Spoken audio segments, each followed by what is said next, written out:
Hey, what's going on, guys? This is the Resto Druid Mage Tower. I have my talents up here at the top left. The real ones that only matter, honestly, are Balance Affinity and Mighty Bash. The rest you can be pretty flexible with. I'm not wearing any special gear or any like time walking stuff. I'm literally just wearing whatever my Shadowlands gear currently is, with very minimal, if any, sockets, I think. Legendary doesn't matter, soulbinds don't matter, and we'll just jump into this and then I'll kind of explain things as we go. So first wave, nothing really to worry about, but we want to learn what these arbalists do. So they have this giant blue arrow. You just want to either have one of your teammates get hit by it or instant dispel it if it hits yourself. If it hits you and you let the dot tick on you at all, it will instantly drain like pretty much all of your mana and you'll just be done. So you can let the mana sting hit you, but just be ready to dispel it instantly. So you can see here, it's going to hit Jared, and I just instantly dispel it off him as well. It'll only deal damage to your teammates, but it'll instantly drain all of your mana if it hits you and ticks one time. So wave 2 is going to start right over here where we are, and this is where we get into like the different cooldowns that we're going to use every phase. So here I have a little notepad. Didn't mean to go out of full screen. Here we go. So here I have a little notepad. It just shows like what abilities I'm going to be using every phase. With Druid, it's very, very simple because you have so many short cooldown abilities. So when we go into wave 2, we're going to use our Mighty Bash on the Major. And then as we go into other waves, I'll cover what we're doing in those waves. So here we go into wave 2. I instantly bash the Mage. You can actually target them before the phase starts. So you can see here I have the Risen Mage targeted when we're about to go in the phase. I walk over here and target him right here. And then we just bash him as soon as the phase starts. Again, we just have another Arbalist, so that's pretty straightforward. But we want to dot up and help do damage to this Mage. Unlike some of the other healers, Resto Druid is really easy to live the Mage. So what the Mage does is he's going to cast, I believe it's called Arcane Blitz. And it's going to do a decent amount of damage, but again, on Resto Druid, it doesn't do nearly as much as it does on, say, like if you're doing the Holy Priest challenge or the Resto Shaman challenge for some reason. I don't know why the scaling is so much different, but the mages hit for a lot less if you're playing like Resto Druid and also I believe it was Paladin where they didn't hit very hard. But basically what you want to do is every time the mage casts, I am not actually tracking it on my Druid, but if you watch one of my other videos, you can see it. The mage will get a stacking buff every time he successfully casts this ability back to back, and that buff increases the damage of the next Arcane Blitz that he casts. So we bash him right away, we dot him up, we help do a little bit of damage, but really because he doesn't do that much damage compared to when we're playing other healers, we can kind of just heal through most of these Arcane Blitzes. So just keep your group topped off. Like here I'm just doing damage because I'm not worried that any of them are going to die to any of this. But as the fights progress and you get into the later waves, it's really just about keeping your whole group topped up, and it's pretty hard for the mages to kill anybody unless you let somebody, you know, fall too low on HP and stuff and you start falling behind. Arbalists, again, we're just not really too concerned about it. They don't do that much. And then for wave 3, as we go into wave 3, we're going to be just using Typhoon. So here's wave 3. We're not going to use Typhoon right away. What we're using Typhoon for is to interrupt this soldier. So what the soldiers do is they will cast, I believe it's called Knife Dance. And there it is. And once it finishes casting, they're going to do a bunch of AoE damage to the entire group over like the next 5 seconds. But you don't want to just interrupt this ability right away. Like if I just Typhoon right now, as soon as he gets out of the knockback, he'll just instantly cast the ability again. So the way we prevent that is we let him finish his cast here, and then we Typhoon him. So here I'm letting him finish his cast. There it goes. Now he's starting to do damage to the group, and now I Typhoon him. And now it'll stay interrupted, and he won't cast it again for quite a while. As far as the mage goes, we're just letting him cast those initial Arcane Blitzes, and we're just healing the group if we feel like anybody gets in trouble. So there's the Knife Dance. We also get to interrupt that Arcane Blitz with the Typhoon with the timing. And then the Soldier, they also do this Fixate, and you have 2 options. You can either just press a defensive and tank it, and even without a defensive, you can usually out-heal it if you're willing to give up some mana, so innervating yourself and just kind of spam healing yourself will keep you alive. Or you can alternatively try to kite it, and it's kind of annoying to kite it, so I would almost, like, see, like, my travel form isn't enough, so I have to use Tiger's Dash to get away. But or like use Savage Roar, you could rotate that. But either way, you either kite it or just tank, like face tank it and just heal a lot. And here I'm kiting him to where the next mobs are going to spawn, which is right here. And this is going to be wave 4, which we're just going to use the same exact rotation for both of the next waves. So this wave, we're going to bash the mage. We're going to typhoon the soldiers because there's going to be 2 of them. And then we'll use vortex when the soldiers start fixating us and we need to kite them. So here we have the mage targeted. I'm going to dot him first. And then it's fine if he gets that first blitz off, but ideally you interrupt it with the bash just to be safe. So we bash him, and then the soldiers are going to cast Knife Dance. And here it lines up to where we Typhoon. We interrupt the mage, we interrupt the 2 soldiers. And then ideally, this is where we press Vortex. I think on this pole, yeah, on this pole I forgot to put it down. So both the soldiers, one of them is fixated on me, and this is what you need to be careful of. I don't know why this happens sometimes, but sometimes they'll fixate onto your teammates, and if they do that, they will do a lot of damage to them. So just be very cautious of that. If that happens, you need to keep that person alive. So like here, Granny Marl's just going to start taking a ton of damage. So this is where I opt to press Barkskin and just kind of like stand my ground and heal, because I wasn't fixated by both of them. Again, you can just pop a defensive and out heal both of their fixates if you want. You can kite them. That's what Vortex is really good for. Like right after you do the knockback, you put down Vortex, and then they chase after you, and then they just get knocked back again, so it just like stalls a lot of time. There's my Vortex right there. That's totally fine to use also, but it's more ideal to use it earlier on. That way it's back up at the start of the next phase, because now it's not going to be available. And then what you do, because we have Typhoon available, so we could just Typhoon those Knife Dances again, but because they're spread out like this, it's like really hard to land the Typhoon on both of them. So what I'm going to do is I'm going to Cyclone one of them. So you can see I Cyclone this one over here. I don't want to Cyclone the one that's low HP, because then my teammates will not be able to do damage to it, which means that they'll both stay alive, because then all your teammates will switch to the other soldier like permanently. So it's kind of obnoxious. So we Cyclone the high health one that no one's on, and then I Typhoon this other one, just because I have Typhoon available. I could have saved the Typhoon and just out healed it. It really doesn't matter. Again, it's just about keeping the group alive, so whatever works. As long as you have stuff going into the next phase, and Typhoon has a low enough cooldown. And if you're in this situation, you could even like hold damage and not dot up this guy, just so that your cooldowns come back up in time. Here I'm just pre-houting my group and kind of getting everything ready for the next phase. Again, we're just going to Cyclone this. He's the only one left, so my teammates will just stand there until the Cyclone's done, but it just prevents me having to heal a bunch more damage. Here I just stand still and tank this, stand over by the next mob, and we're going to follow the exact same pattern. We're going to bash the mage. I'll pull up the notepad again. Bash the mage, Typhoon the soldier, and then Vortex when the soldier fixates us. This wave is actually easier than the wave we just dealt with, because it's just 1 soldier, 1 mage, and 1 Arbalist, which the Arbalist, again, we can pretty much ignore. We just do want to be aware of the mana stings.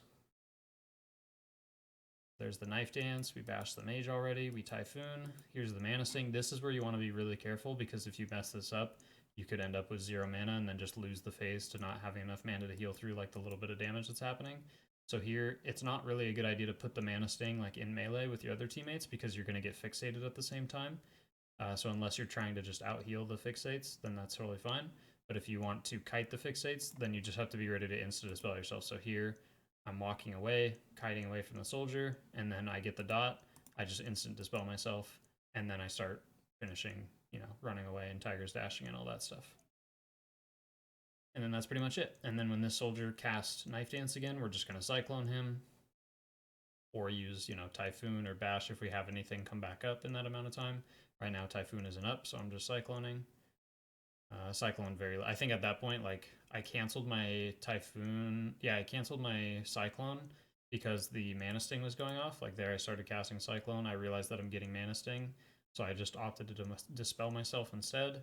And then by then I'm like, okay, well now I'll Cyclone, and then it's like, okay, well his cast is already finished, so no point in really doing it now. I'll just out heal it. So then I just sat here, and you can see I haven't even used Iron Bark. I haven't used Tranquility. Like, there's so much stuff that I'm not using. So it's honestly very easy as a Resto Druid to out heal this stuff. And I just use Typhoon for that fixate, and then the phase is pretty much done. The Arbalist is not going to be any danger whatsoever. So that's the first stage for Resto Druid. It's pretty simple. we'll move on to the next stage. This is where I switch some talents around. You definitely don't have to switch talents around. Honestly, this phase, you can run whatever you want. I would say that Mighty Bash isn't really that necessary. Renewal's definitely better for this phase because there's no point to have a bunch of extra movement speed with Tiger's Dash or Wild Charge. So take Renewal just for some extra free healing. And then other than that, again, talents really don't matter too much in this phase, but I switch some things around. I end up going Feral Affinity with Heart of the Wild just for some extra damage. Balance Affinity works as well. But I think I end up going Heart of the Wild.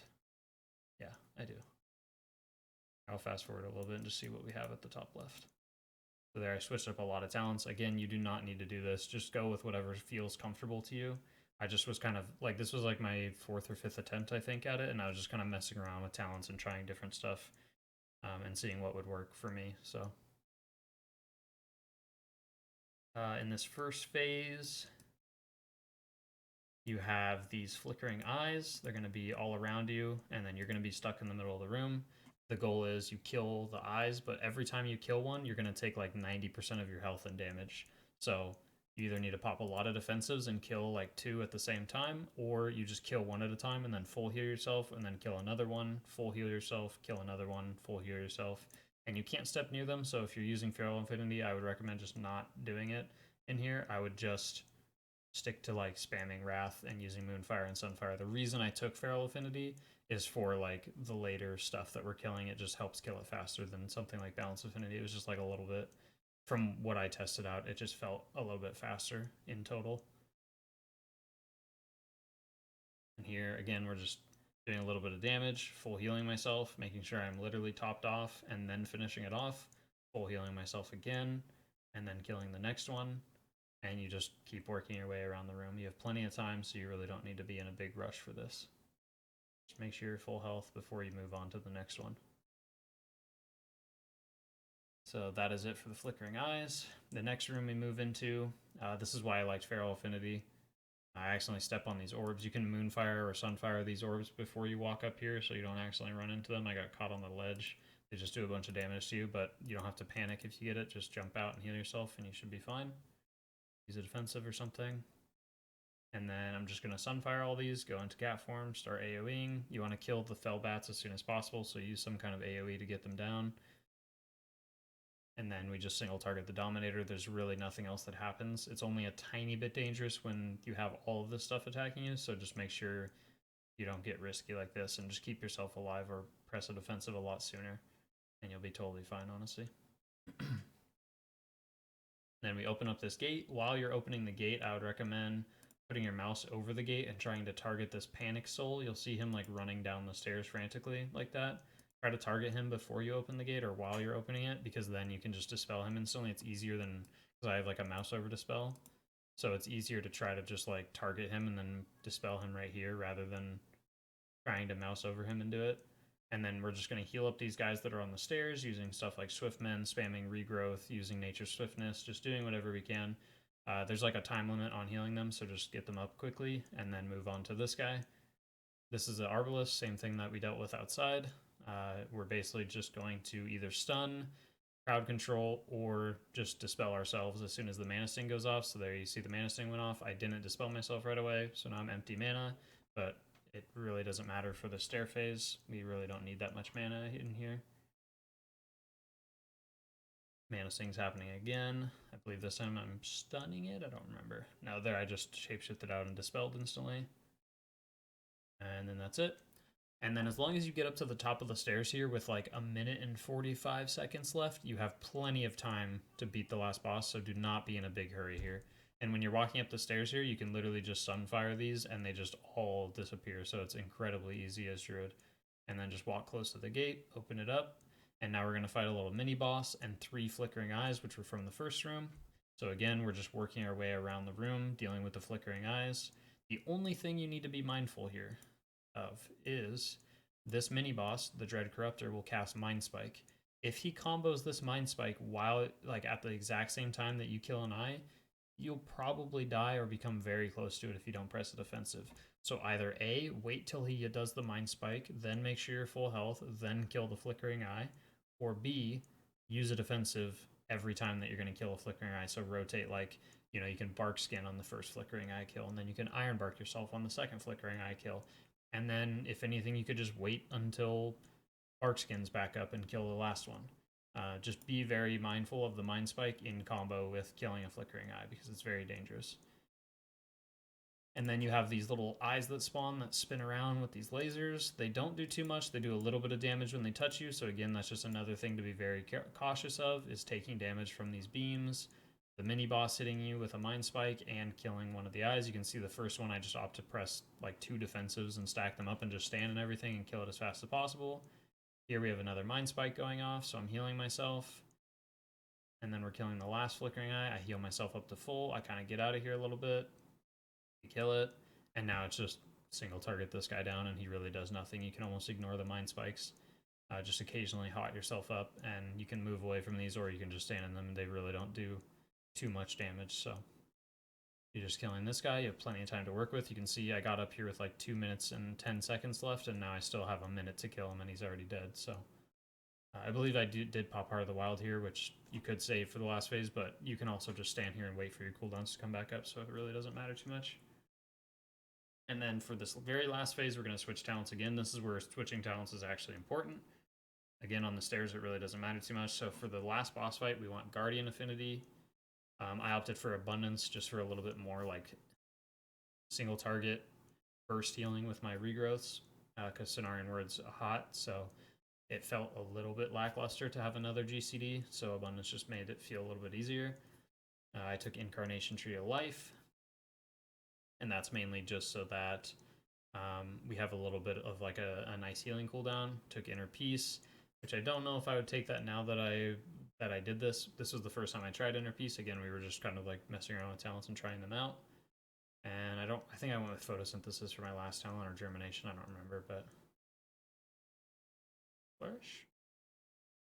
Either way, you can play around with your own talents. The only ones, again, that really matter are Guardian Affinity and probably, I'd honestly say that's about it. I guess Renewal, because CCs or the other talents are kind of pointless. Like the movement speed talents, Renewal is very, very nice as like a nice pickup heal. It's basically a health stone.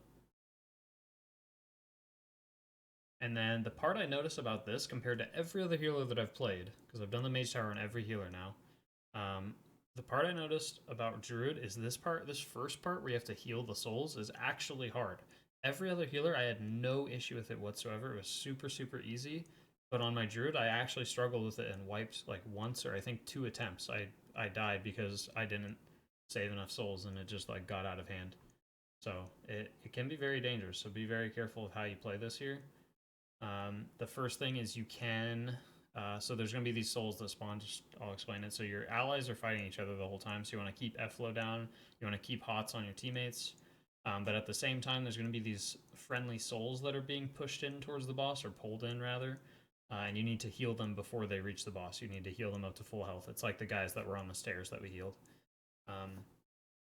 You cannot target them until they reach the bottom of these stairs right here. So, like, see how they're out here right now?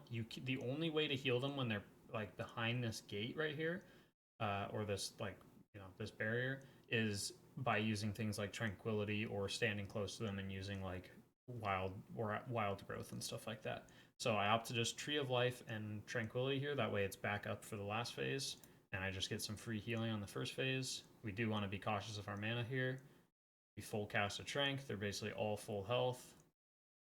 And then the second wave's going to happen.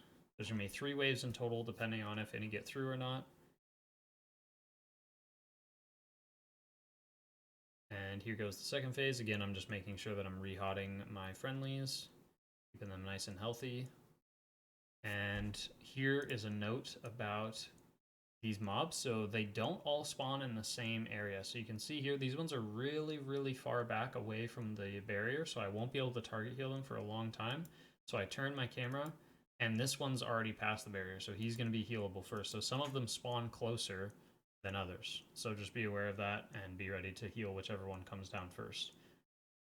And this is where you'll start noticing, like, it's actually pretty tricky. Like, you do not do very much healing to these things, and it's kind of scary. I think this one gets to the boss. Yep, and that's totally fine. If you're gonna let any get to the boss, let the Arbalest get to the boss. There, you can tell that each of them are different types of souls from the first phase. So like this one over here on the right is a soldier. This one up here, you can see right there, damage and mage. He's one of the mages from the first phase, and then we have the Arbalest. And it'll be like that every time. So always heal the soldier and the mage first. And just make sure that you're healing them, because if you let the Arbalest get through, that's totally fine. What's basically going to happen is the boss is going to spawn them before you get to fight him, and you have to fight that, you know, however many you let through. So as long as it's a bunch of Arbalists, it's totally fine, because there's like almost no danger involved. So here we're scaling the soldier first, and it looks like they kind of spawn in a similar order every time. Now we're working on the mage. And I believe the Arbalest gets through again here. I'm pretty sure I do not heal it in time. Yeah, this is where I let 3 Arbalists through, and it was actually pretty scary. Don't let your NPCs get that low. Definitely pretty dangerous. And this is where I started regretting some of my talent choices, because they were not very well fit for healing these mobs up. There, we're healing the soldier. Now we're going to heal the mage. And unfortunately, another Arbalest gets through, but again, as long as it's just the Arbalest, it's totally fine. That mage almost got through, and our teammates are almost dying. And you can see how low mana I am. So what's good about this as a strategy is if you let at least 1 Arbalest get through instead of 3, it's less ideal. If you let 1 or 2 get through, it's better, because then you have time to regenerate mana before you fight the last boss. If you heal all the mobs successfully, the boss will just instantly spawn right now and start fighting you, which is very bad if you have this low mana. So allowing an Arbalest or 2 to get through lets you have like this secondary phase where you get to just restore a bunch of mana. And I don't even have to drink a potion right here. I didn't realize that you're out of combat during this. So you can literally just regularly drink water and save your potion.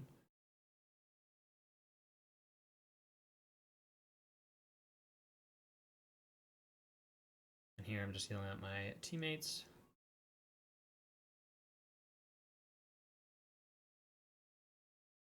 And again, instead of innervating, like I had no idea that I was out of combat. I think I was playing my priest or something before I noticed, or maybe my monk. So here 3 Arbalest spawn, and I'm like, oh no, this is actually really bad, because what if they all cast Mana Sting at the same time? I don't know if I was lucky, but they didn't do it. Only 1 would cast at a time, and the other 2 would just teleport and not cast it. So they never did 2 Mana Stings. I don't know if that's intentional or something, but either way, I don't think they can all cast it at the same time, which is really nice. Like there it happened again. The other one teleports and it just doesn't cast Mana Sting. So I just dispel myself instantly. And again, we can take this really slow and not be DPSing them. Like right now, I shouldn't be smiting him. Or not smiting, but wrathing. Because I can just, like what I'm doing now, just standing here, regenning my mana, is like way more efficient. And then here you're out of combat again, so you can drink really, really quick. And then this is where we get into the last boss fight. So the strategy here is there's 2 main mechanics. The boss drops these green puddles on the floor by jumping on you and dealing a little bit of damage. And then also you're going to get this debuff right here. You can see it either on your frames, or you can see it above your head as a little purple circle, and up here in your debuffs. And what it does is when it expires, the higher health you are, the more damage everybody in your party takes. So you need to get to as low HP as possible without dying when this debuff expires. But the trick is it's not scripted. Like this whole entire phase is really random, and there's a lot of RNG involved. Where the boss can sometimes like jump on you while you have a debuff or do things, or you'll take damage. So you can't let yourself get too low, because you'll start seeing like sometimes like this first one's safe to be pretty low. So I get myself pretty low, and then I get ready to heal myself. You can see me cancel my first heal right there because it was going to be too soon. You do not want to, if I healed myself right here, we'd probably wipe, because the rest of my party would just insta die. If you're like anywhere near half health, it just does like insane amounts of damage to everyone.